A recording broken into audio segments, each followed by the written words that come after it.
What's up? Welcome back. I'm John Stark, come back from MovieGuy.com, your favorite blind film critic, and today I'm going to talk about Alien Earth, episodes 1 and 2. I was not asked to pre-screen this, which is kind of disappointing, but them's the breaks. Uh, so I had to watch it with everybody else. I wasn't one of the critics that got early advanced looks at Alien Earth, which is fine. I mean, if you're coming here, you're looking for a blind opinion for things, or just generally like you like me. One person called me handsome recently, and that was very nice. It warmed my heart. So, we have an Alien TV series. I have seen everything except one of the films. There's one film I haven't seen yet. I just need to find it with audio description. And no, it's not the first one. Of course, it's not the first one. I own the first one on it's like an old school DVD, but it's the classic one. It's the ones they started releasing. Alien had a re-release back in like the early 2000s. It's like around 2003, 2004, something like that. It re-released in theaters. And after that, they put all the movies out. So, yeah, I like the Alien movies. I love some of them, but in general, like I like the franchise. I'm not like deep into it. Like I can't get in with somebody on lore and talk about all the differences, and I just kind of consume it on a surface level. I know there are some people who are like really into Star Wars lore. I'm like, okay, there. Star Trek, not great in Star Trek lore. That I would say I'm not great in alien lore. I haven't really picked up on all the like side notions. I haven't seen every single film like 10 times to be able to pick up on, you know. So some people may have a different reaction to Alien Earth than others. Um, but I'm gonna push back on some things. Because I definitely saw a review from one of my favorite critics who is sitting around going, why does everyone else around me like this show? And it's like, there's the word. You used the word. So, yeah. It's funny because like when you're in this, you're happy to be here and you're like, well, I should be the number one critic. But it's like, I also like other critics too. And I like watching their things. And I hate when people, and I'm sure I've gotten frustrated too, and people look at my stuff and I'm like, well, he didn't no idea what's going. The thing is, it's a show and it's not a movie. So, like they were pointing out the fact that there's like a sequence where they're just sort of, we watch Wendy sort of watching her brother for an extended period of time. And it's like a lot of footage. I'm like, but it's a show. That's the point.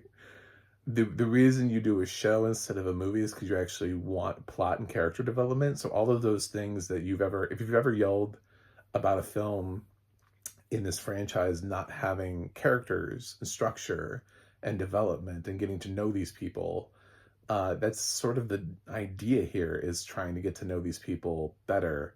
But they're also trying to meet the alien people halfway and get the action in really quickly and not have an entire episode where there's nothing. There's no carnage at all. So, like, right up at the beginning of the show, by the way, spoilers, we see a ship that's like floating through. Don't get attached to anybody. Oh my God. So everybody but the cyborg on that ship dies. Um, like in so quickly that you kind of just see like the aftermath of it. It just eventually just kind of cuts away. They all get obliterated, but they're this deep space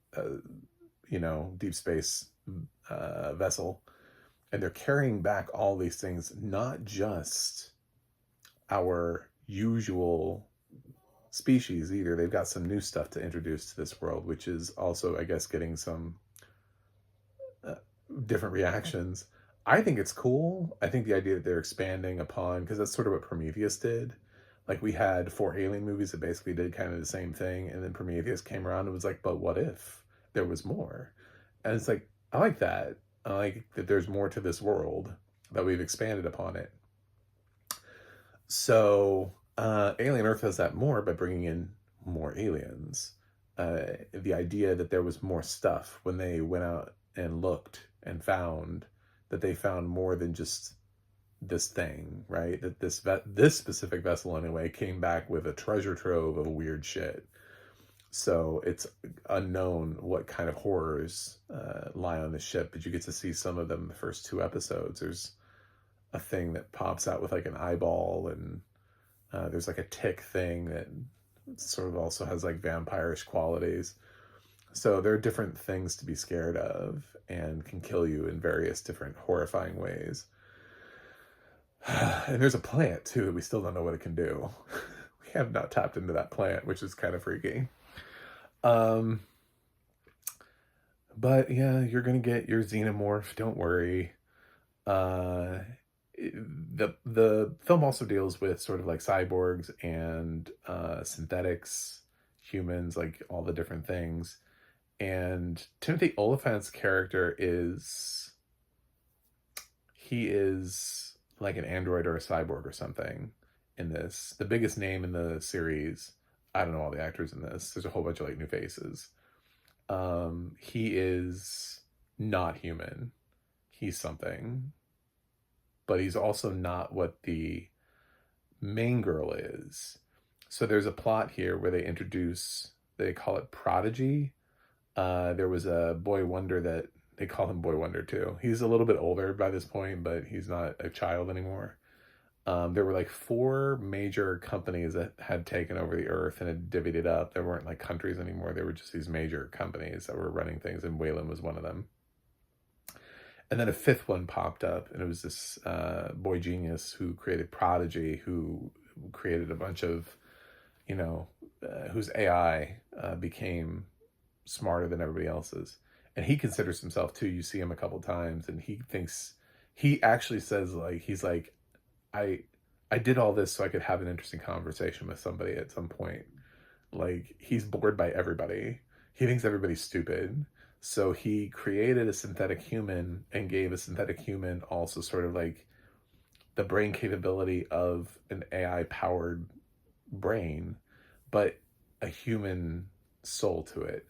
So there's a way where they take these kids that are dying and they transfer them into these synthetic bodies. And so they retain all of their human knowledge and experience.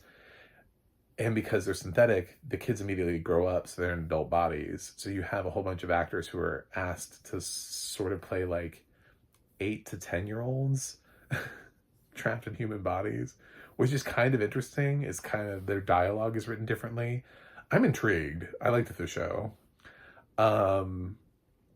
It's very different. Noah Hawley gave us Fargo. I mean, like, it's worth checking out and going for the ride on it to see where he's taking the show.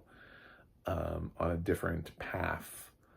And we see these characters all have different personalities. First, Wendy goes in first. She's like the first one, and then they do some others, and then they're called the Lost Boys, and they all have like names that are reminiscent of the ones that are of the characters that from Peter Pan, and they all watch Peter Pan too while they're transferred, which you could say that's like synergy, but it feels like it's more than synergy. It really feels like, depending on how you view Peter Pan and these kids that never grow up, it sort of feels like Neverland is also a place where you could take kids like the dying kids and send them to a place where they would just sort of stay in stasis or whatever. So I get the correlation. This one makes sense. Later on, they're going to use Ice Age. I mean, these are kids and they watch kid movies. So Disney kind of had corners of the market. What did you want them to do? Like, pop in How to Train Your Dragon? Just so that they were like, we're too worried about too much synergy. We have to have Ice Age. Oh, God. No. I didn't really expect them to put in like a non-Disney kid movie. I don't know, like a Tom and Jerry cartoon or something. whatever. So, but it shows that Wendy used to watch Ice Age. Her main story is that she remembers her brother, and her brother, she calls him Joe. The film calls him something else. The TV series keeps referring to him. The audio description too refers to him by something else, but she keeps calling him Joe. Like that was the name that she referred to him by. And she's changed her name too. Like all of the kids, they're all like Wendy and Toodles and Slight, and they're all like the names of the Lost Boys. So Smee is one of them, who's not a Lost Boy but is a Peter Pan character. So I don't know why I just explained that, but eventually the ship with the alien shit on it is going to crash, as is going to be the escape vessel that the cyborg got off on. He's going to crash too. And he's clearly still motivated by Waylon. And he's trying to trap the alien and get it back. He's going to try to clean up the mess for Waylon. But Waylon wants to get in and get their stuff. But unfortunately, it landed in Prodigy Land. And so the head of Prodigy, the Boy Genius's Boy Wonder, is like, no, you gotta go get your lawyers, contact my lawyers, and we'll come up with a treaty. So in the meantime, it means his people get to go, and Wendy asks if her people can go because she wants to go rescue her brother who's in danger. And so he sends them along with Timothy Olyphant's character, I forget what his name is, like Kaiser or something like that, to rescue the brother and maybe anybody else. But a lot of people are just gonna die. I mean, there are a lot of people who you're introduced to who you're like, oh, this person will be around for hot. Nope. There are people that I legitimately thought were going to be introduced to like more characters, and nope. Or maybe last more than one episode. No. A whole bunch of people die. So it does cut away for some of it. Like there's one moment where the cyborg guy is being captured by some soldiers, and he's like, I'm the least of your worries. And then it doesn't show what's happening. It just shows the after effects of everything. So he just kind of like waits and then stands up, and the bodies are everywhere. It's interesting though, because when you think about how we've used androids, cyborgs like that before, they don't immediately get the attention of the aliens. Like, I'm thinking like Michael Fassbender's character or Ian Holmes' character, people like that. They're not like the first targets. And one of the things that it says is that it can smell fear. And I'm thinking that these hybrids that we're getting, these human hybrids, don't have fear. So even though it sees something that it could kill, it wants to kill the thing that is afraid more. And humans naturally are going to see a xenomorph and be like, oh fuck. So like there's one moment where a xenomorph is about to face off with the cyborg, but then there's like someone else who's scared, and so it runs after the scared person. Now it could have probably gotten both of them, but it kind of leaves the guy who's not afraid of it, and goes after the one who is. Anyway, yeah, so I have bled first into second episode. I didn't even tell you where the first and second episode end. Eventually Wendy's going to get to her brother, and he was told she died, so she has to convince him she's still alive. They find all these other creepy, weird aliens and in different places. I don't want to ruin all of it for you. I mean, it's a recap, but it's not like you came here for every single spoiler on the known planet type of recap. This is just, these are my vibes. It's also sort of like a review. And then we're sort of left with some characters sort of in danger potentially, and Wendy is trying to still save her brother, and episode 3 will happen, and we'll see what happens. I like the pace that we're moving at, because it's not so slow, but it's also slow enough that we're able to start getting some character development, which I think is really important. That's what separates you from movies. The difference between Alien Earth, the series, and Alien Earth, the movies, or Alien movies, is the fact that you can actually stretch this out and you can develop lore and you can tell us more about these companies and how they interact with each other and what it's like on Earth and all these other things we haven't been able to get into. It's funny that Ridley Scott made this movie like, you know, all these years ago, and it was just a simple, you know, in space no one can hear you scream, just like a horror movie, and it's like Jaws in space. I think it was pitched at the time, and yeah, it's grown into this whole big thing, and now we're developing out characters and plot and structure and story and history, and it's kind of cool to see it happen. I think Alien Earth is a solid debut for a show. I like the thing.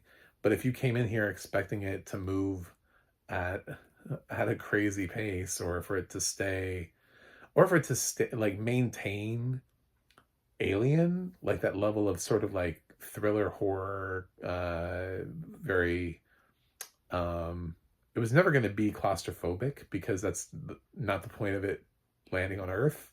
I mean, there's sort of retreading a little bit of what AVP Requiem did, where it's just aliens are going to be roaming the planet pretty soon.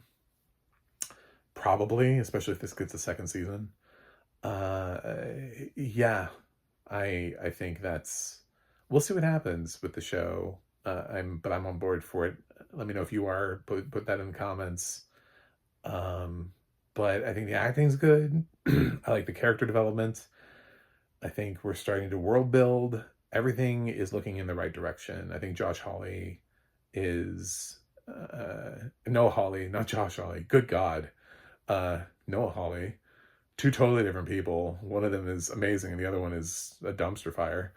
Noah Hawley's doing a great job with this to start with, so I'm on board. Alien Earth. I'm not doing a tomato meter score yet. I'm gonna wait until I've probably the whole season and then do it, since I wasn't offered anything in advance. I'm not salty or anything. I'm just saying. But right now, my score would be probably, it's gonna change. Just gonna like a floating. This is how I do reviews now that I'm tomato meter-ish. Where is it shooting for? It's in like the 8.5 to 9 range is where it is, where it's living right now. We'll see if it can grow or if it dips from there, but it's got some episodes to go. So I put maybe like an 8.8 right now. I think it's a strong debut. It introduced the characters. It did everything a pilot needed to do. So anyway, that's it. Thanks for watching. Thanks for subscribing. And I will see you guys on the other side.